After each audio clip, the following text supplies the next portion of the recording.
এখন সম্মাননা ক্রেস্ট দেওয়ার জন্য আসবেন আমাদের হিফজ বিভাগের শিক্ষক হাফেজ মৌলানা কাউসার হামিদ। হাফেজ কাউসার হামিদ।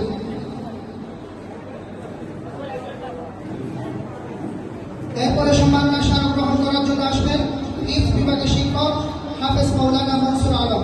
হাফেজ মৌলানা মনসুর আলম।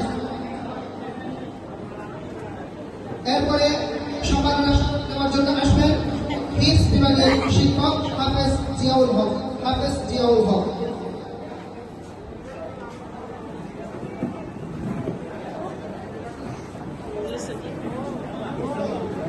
এরপরে হিফজ সম্মাননা স্মারক দেওয়ার জন্য আসবেন হাফেজ মৌলানা ইব্রাহিম। হাফেজ মৌলানা ইব্রাহিম।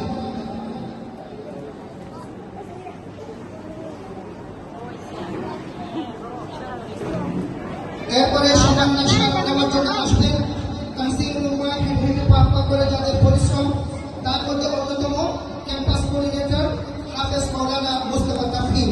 হাফেজ মৌলানা মুস্তাফা তাফহিম।